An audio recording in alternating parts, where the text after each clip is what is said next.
that when people would sin, that the response was to come close to him, that the bringing of the sacrifice was an entering into his proximity and into his presence at the tabernacle. And I thought, like how that's so applicable to how he wants us now. Like instead of sin can make us want to run far away, instead like he's saying, no, like I want you in closer. I don't want to push you away.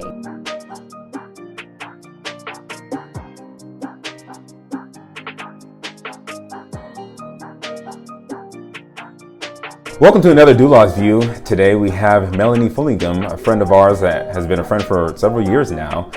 She's a wife, she's a mother of 8 children, so we'll talk about her busy schedule and how she keeps up with everything and how she came to Christ and how she is living her Christian life as a wife and a mom. But before we get started, I want to tell you about my coaching business, Doulos Financial Coaching. If you're living in a financial struggle, if you're trying to pay off debt, if you're trying to get ahead in life and you need a little bit of guidance, you can contact me for a free consultation at ramseycoach.com/Doulos Financial Coaching. And I can help you. I can sit down with you and help you get through your financial struggles and get you on a proven path to success. So go to ramseycoach.com/Doulos Financial Coaching today. Melanie, thank you for coming on the show. Thank you for having me. All right, let's start at the beginning. Could you talk about how you grew up and what that was like? Yeah, I was born in Oklahoma. My dad was a pastor, and I lived in Oklahoma until I was 7 years old. And then my parents decided to go to Brazil, South America as missionaries. And so I was in 2nd grade then, and we moved to Brazil, and I lived there until I was 13. As a missionary family, and then we moved back to the United States, to Indiana, when I was starting high school at 13 years old. So I have an older sister and a younger brother, and so that was kind of our life in ministry, really, just moving different places. So growing up in a pastor's home, you guys were moving around a lot. So I'm sure your dad was dealing with people all the time, and people coming to the house, or him going to people's houses and dealing with them. And so what was that kind of like growing up, just being around people all the time? And did you feel the pressure of being a pastor's kid, of having to live up to kind of a higher standard than everybody else? I don't know that I felt that pressure. I think I felt that pressure myself just because I was okay being a perfectionist. Like that's what I wanted in my personality. So I don't know it was pressure from being a pastor's kid. I do think there were certain things that really taught me, as far as like getting to know people, seeing people from all different places and walks of life, and a variety of people coming in, people from the church needing help with things, or family situations that come up, or people from the community needing help. And so I think I was really taught from a young age even to serve and be a part of a local church. And I started teaching Sunday school when I was like 8 years old in Brazil, and would spend time like translating my lessons into Portuguese. I remember like it was a set thing, like when you have church dinners, like we wait to go last and we stay to help clean up, but my dad said we could get dessert first if we waited to the end of the line. So I think I just learned, I don't think him being a pastor necessarily put pressure on me, but I do think it taught me a lot. So kind of naturally you were kind of built that way, just to be mindful of how you're acting, how you're behaving, no matter, even if your dad is a pastor or not, you just had that kind of built-in personality, which is good. That's interesting. And so, but since I've known you at least, you've always been a very generous person, a very giving person. And I mean, I think even before Kavana and I were dating, you let us kind of hang out at your house along with our other friends while you guys were out of town. You guys hadn't even met us, but you opened up your big house to us and let us come in there and just have a good time with one another. And so what do you think that came from? Do you think that was kind of innate to you, or is that growing up in a pastor's home and understanding that life is about giving to others? Yeah, I think my parents did that a lot. Our home was always a place where people would come. My mom was always very giving to people around her. I also think too, being in ministry and my dad being a missionary, and they had to raise support, and I mean, we relied and had experiences that we had to rely on the generosity of other people too. And so I think it always went both ways in our lives. And I'm really thankful that Jeremy and I are both on the same page with that. Whenever we have a question of giving or opening up our home to someone or anything, there's never been a time where he's like, I don't think we should do that. I'm really thankful that the Lord, like, that we're like-minded in that area, and like, we really want to be generous to other people. The Lord's been generous to us, and he's used other people to do that in our lives as well. Yeah, that's great, because the Bible does talk about how we're supposed to be hospitable to people that are in need, to deal even with strangers and people of that ilk. So I'm glad that even growing up, your parents helped you to kind of imbibe that kind of behavior, and now you guys are obviously doing it as your own home and your own husband, and even with your 8 children, you're still opening your home to others that still need help. So but growing up in a Christian home tends to be a huge benefit for a lot of people. I grew up in a Christian home. You did. Several of my friends did. Did you appreciate growing up in that home at the time you were growing up in it, or were you not interested in the things of God yet when you were younger? No, I really was. It was a part of, I think our parents involved us in the ministry. I don't know that they didn't require it of us. Dad was very, even with my mom, like, she played the piano and did stuff, but he never required that of her. Like, he was very aware that it was his job, and we could be part of the ministry as much as we wanted to or didn't want to. And so I tended to always take a more active role in that, serving in the church and helping with worship as I got older. And so my relationship with the Lord was always something that was personal to me. It involved serving in the church. But yeah, I was always interested in developing my own relationship with the Lord as well, outside of just showing up to the church service. Right, because I've heard some people that they hated growing up in the church. They hated being at the church all the time, and so when they got older and finally had the freedom to get out from under their parents' roof, they were like, I'm done with the church. I'm out. I'm going to go live my life. And I'm glad that had the opposite effect on you. Yeah. Now you're still serving Christ today. So when do you think you were born again, or what happened during the time when you came to actual saving knowledge of Christ as your Savior and Lord? It's funny there. I was young. I was 7, and I know there's moments since then that have been like defining moments in maturing in my walk with the Lord. And I even questioned myself, like, is that really when it happened? But I still remember that moment. And I was at a family camp.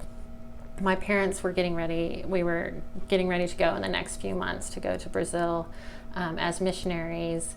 And it was at this family camp, and I remember them speaking one night, and I really feel like the Lord just spoke to me at that time, and just more of a like drawing close to me and sensing his presence. And when they did the altar call that night, I had told my mom that I wanted to go up, and she and I think wisely said, let's talk about it tonight, and then if you still want to tomorrow, let's do it. Wow. And so we went back to the room, and I talked to her and told her that I wanted Jesus to come into my life. And so then the next night she let me, when they did the altar call, she let me go up there. And of course it's like when you're dating someone or you just meet someone, it's like one thing then, and then it develops and grows into a deeper relationship the longer it goes. And so, yeah, that's really when I believe I was saved. Good. Yeah, thank God for that.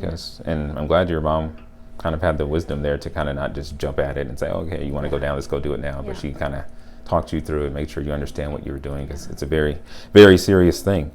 But you mentioned living in Brazil, and then you talked about how you guys kind of moved around here in the States. But living in Brazil, I think you said for 6 years or so, did you see, what did you notice about the differences between their culture and here in America? And did you see anything that we value here in America that's kind of overrated because of your experiences overseas in Brazil?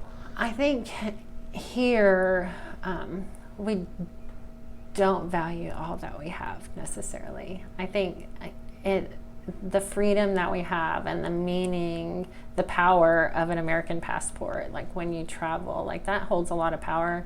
The freedom we have to even protest our freedoms is a freedom in and of itself. Yeah. Like there were certain things that we had to be careful of, or certain things living in other countries that you have to be careful of what you say, because there could be ramifications against, your family. And so I don't know that we fully appreciate all that the freedom we have actually means, and the power that it allows us to have. Yeah, and coming from a home where my parents are from Liberia, and growing up, my mom would get on to us because we'd be complaining about how we have to wait, 10 to 15 seconds for the water to get hot, or we had to wait for the light to come on at 2 seconds or something. It's like, you guys have no idea how good you have it here, and you're complaining about this. It's just, it was embarrassing now that I look back on it. Also consistent electricity. Right, exactly. I was like, we can use air conditioning and dishwashers, and all, there's this expectation that things be a certain way here, and that's not life everywhere else. Exactly. And mostly, I would say mostly everywhere else it's not like that. Yeah. So we're very blessed to be living here. But going back more to your personal side, how long have you and Jeremy been married now? 18 and a half years. 18 and a half years. Wow. So what would you say is the secret to being married for 18 and a half years? How could people that are still even developing relationships or just in their first years of marriage, what would you counsel them on having 18 and a half years of experience? Everyone always says good communication. I still think we're working on that one. I still think you figure that out. I really think the staying married and the being married happily, it's part communication, but it's choosing it, choosing not to give up on the relationship, choosing to honor your commitment no matter what. There's going to be plenty of times that you could have an out or justify something or make a decision to do something different. But I really think it's choosing to honor the commitment, choosing to be the person you actually want to be, choosing to be the parent you want to be, and all the other things we're still in the process of working on. I think that's a really good point, because we tend to get caught up in the feelings and the emotions of the relationship. But you made it clear that's about a choice. I'm making a choice every day to honor the commitment that I made to stay in the marriage and to work on things, even if it may be difficult to work on. So I think that's something that really gets left out when it comes to, like you said earlier on, dating is different than actual commitment. But I think that's a good point. So, but how did you and Jeremy meet, and how did you know you wanted to marry him at the time? So we actually met far before I knew I wanted to marry him. Oh. My very first memory of him was actually at that camp where I became a believer. Wow. At 7? Yes, we had. That's my first memory of him. Our families had known each other before that. But at that camp specifically, I remember their family they were missionaries as well. And so all 5 of us kids had to stand up on this platform in front of everyone at the camp, and they would raise money for missions by us kids standing up on the platform. So that's my first memory of him. But then we had contact a few times in between. He's 5 years older, so growing up he was, I was the little kid. Mm-hmm. And so then we re-met when I was 22.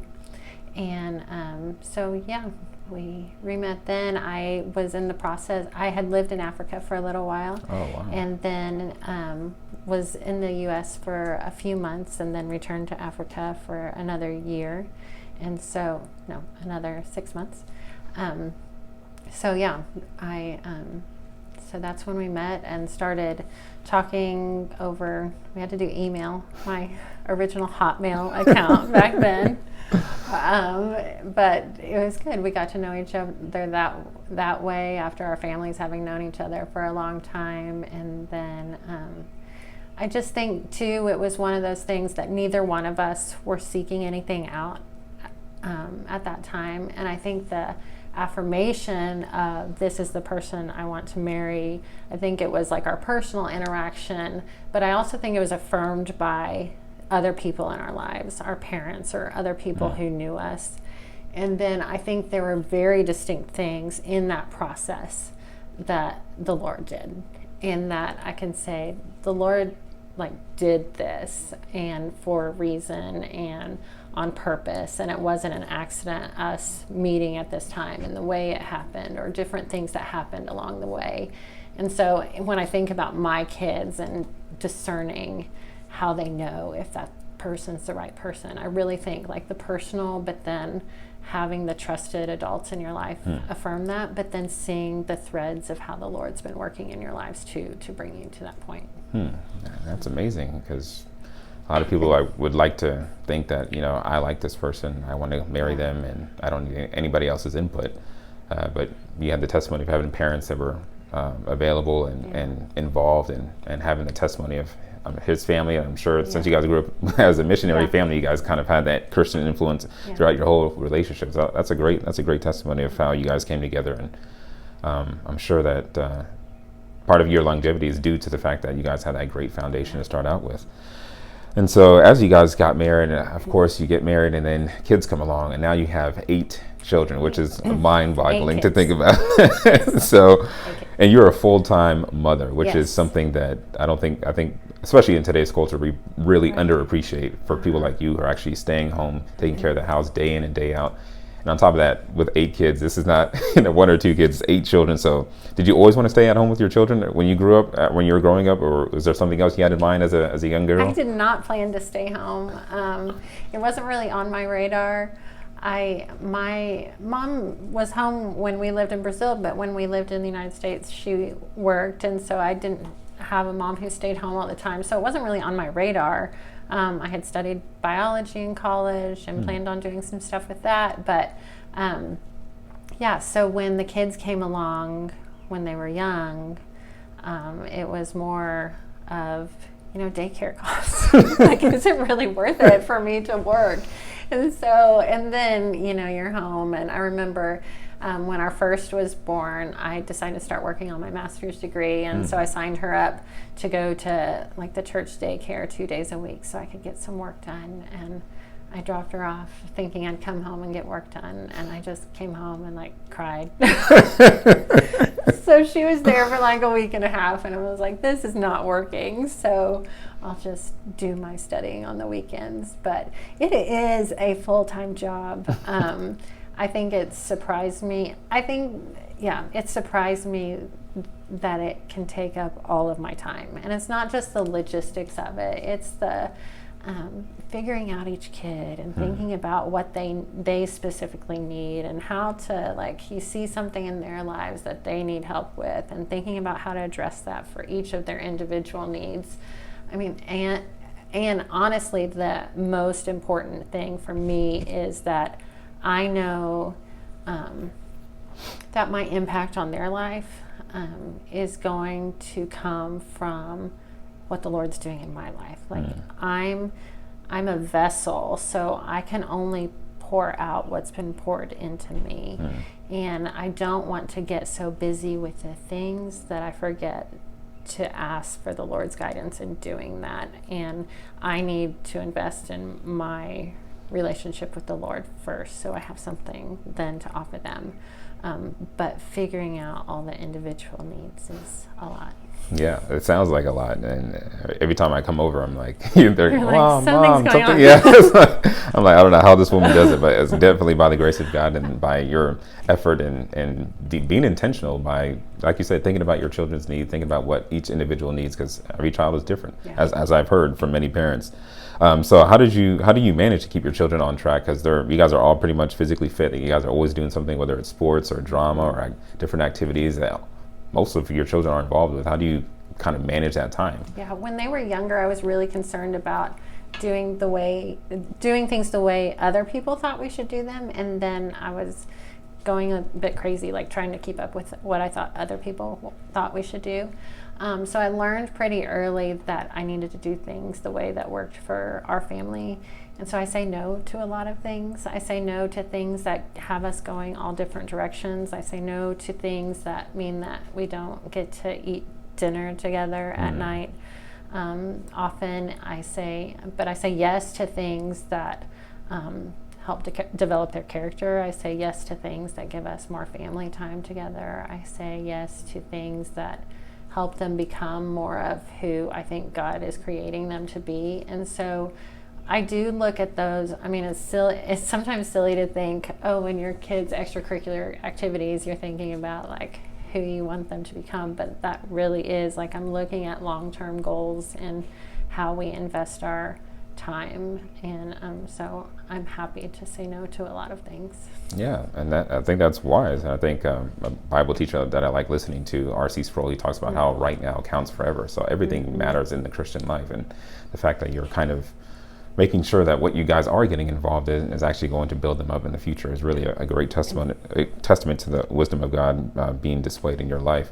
So I want to ask you about what are the greatest joys and the greatest challenges of motherhood, but we'll take a break and we'll be back in just a second.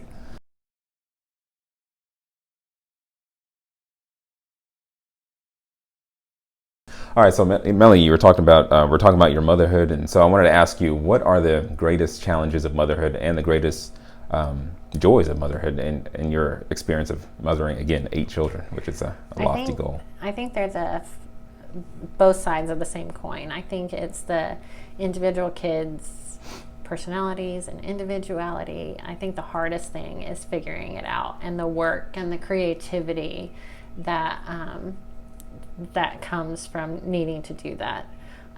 But then when you do figure it out or do make a connection with one of the kids on a certain thing that was a struggle, I mean, there is so much joy in that. And I remember one time dealing with one of my kids and feeling like it was overwhelming, and maybe even in the honesty of my heart being a little resentful that it was taking so much work and it was so challenging.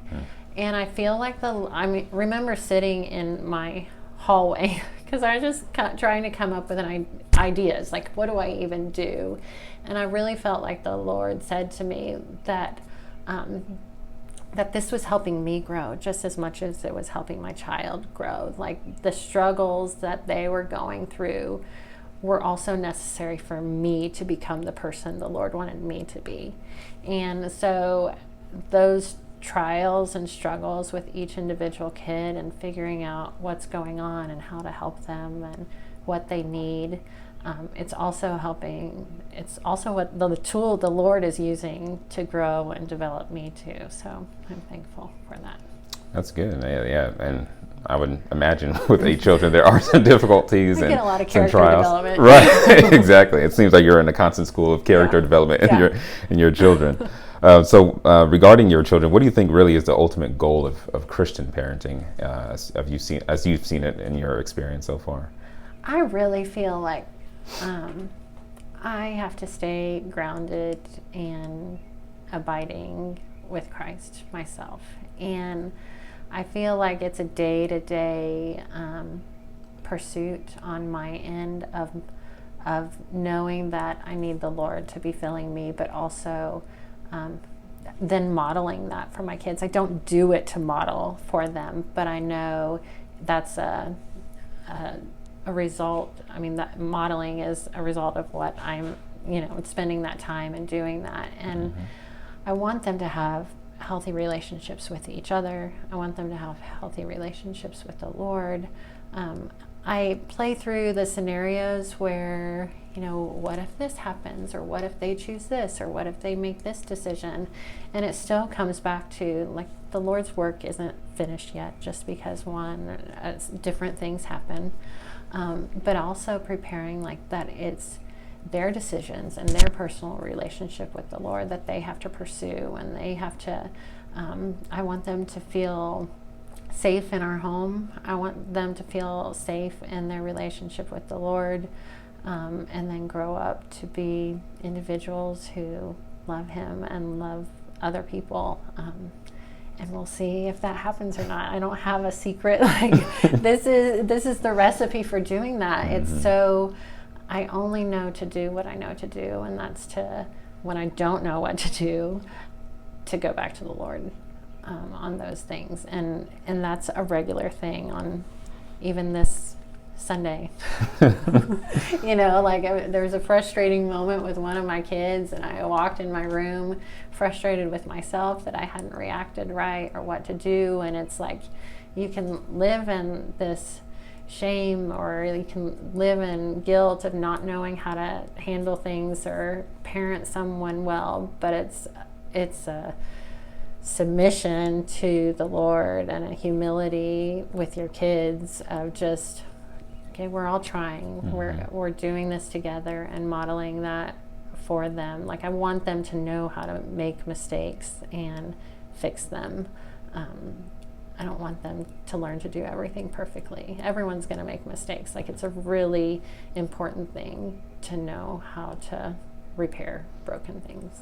Yeah. I remember listening to Todd Friel, another Christian radio host I listened to, and he wrote a book about reset for parents, and he talked about how you can't really, as a parent, don't think that you can keep your sons or your daughters from sinning. I mean, it's impossible. They're going to sin. And sometimes, even when you know they're going to do something that you probably wouldn't agree with, or something that may even be sinful, you can't stop it, because they're natural born sinners, and they're going to do what they're going to do.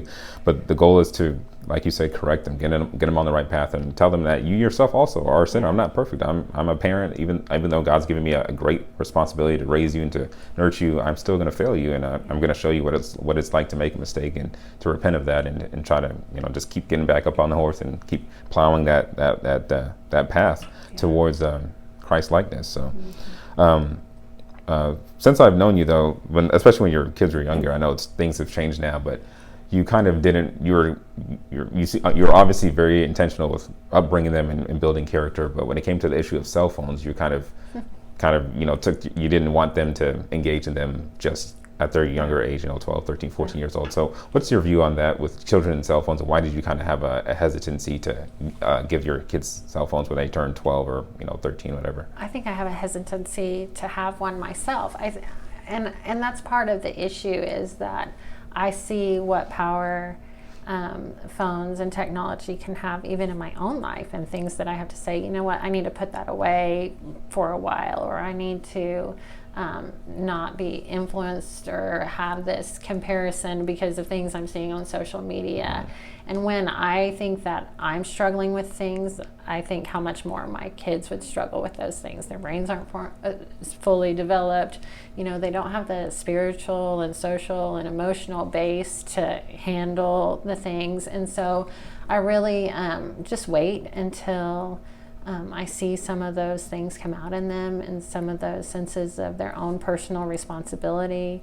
We have pretty strong restrictions on their phone, and then sometimes I think of more things. So now I've started taking away phones for 24 hours in the week. So from Saturday night to Sunday night, they don't have their phones, and I've started leaving mine behind so that I can do that with them. And so I just want phones to be a tool and not a toy. I want them to use the technology and not the technology to control them. And so I have had no problem waiting until I feel like each individual kid is right, that it's the right time for them. And it hasn't been, at 16 you get a phone. It's not an absolute. So it just has depended on each of the kids and what their needs are, and if it's a tool that they need for keeping them safe if they start driving, and all those types of things. But then what other parameters do they have on it? So. Yeah, and cell phones today definitely are a huge addictive tool for anybody of any age. Like you said, it could be teenagers up to adults, and it's hard to get away from them for a while. So I'm glad you're kind of incorporating that in your children's life, because they don't, even when I'm around them, they're not really looking at their phones all the time anyway. They're more so talking and looking at you in the eye and able to communicate and things like that, which is what I think you're going for, which is so you're on the right track there. I don't know what's happening when I'm not there, but thank you. No, it's having an effect for sure.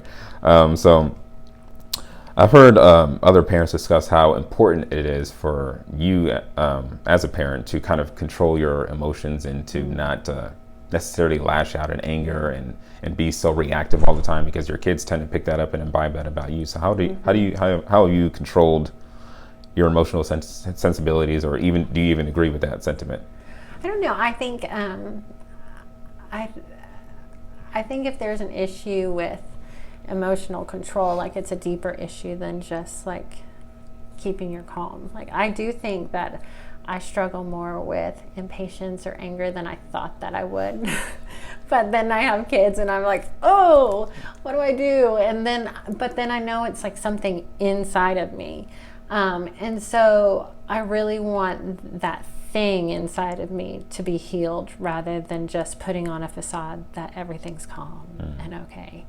I go back to my kids a lot. I don't want them to have the perception that life has to be perfect, or that you have to be perfect, or that people around you have to be perfect, because I haven't met anyone who's like that yet. I've seen people who try really hard to be like that, and it's exhausting, and at some point it implodes. And so if there are character things to work on, I want to work on those character things, but presenting perfection all the time isn't anything that the Lord calls us to. I do think, I try to use a calm tone with my kids, and sometimes it's like, okay, I'm gonna get quieter so you realize I'm getting really serious right now. But sometimes it goes the opposite way too. It depends on sometimes how rested I am, or sometimes other things that's going on. But obviously, like in your regular interactions, and lashing out at people isn't helpful to anyone. But again, I think it's more about what's inside that's coming out. It's like I tell the kids, if someone bumps into you and spills you're holding a coffee cup and coffee spills out, like, why'd that coffee spill out? It's not necessarily because someone bumped into you. Coffee spilled out because you had coffee in the cup. So whatever's inside, someone bumps into you, it's gonna come out. And so be more aware of what's inside, because that's what will come out. Yeah, that's why I think Solomon wrote that we should guard our hearts, because out of it flow the issues of life. So it's very important to kind of find out what's going on internally, and why you're acting in certain ways, and try to fix those things if you're reacting in a way that is not right. So, but again, since I've known you guys, it seems like every few times you come over, there's always a new face there hanging out with you guys. So it seems like you guys know a lot of different people. And so how did you guys come to? Again, you have your own family, and sometimes people are like, I have my own family, I'm not going to spend time with other people. And so, but how did you kind of ingratiate yourself with others, and opening your home to others, even, and finding time to do that, even with a busy family like you have? I think growing up on the mission field, we weren't around our own extended families. Like for holidays and things, you're around other missionary families or people in the local church. And so it was normal for us at holidays and things to have people beyond our immediate family or extended family in our home. And I think also because we lived so many places, and Jeremy and I both did, we never had a set like, these are our people, and kind of have your circle small. Our circle's kind of been big and open to whoever wants to come. And I like it that way. I think it helps us grow and learn and become the people that we want to be. So that's good. Yeah. Going back to your kind of personal devotional life, do you have a favorite book in the Bible, or a favorite verse, and why would that be your favorite verse or your favorite book? So it's random.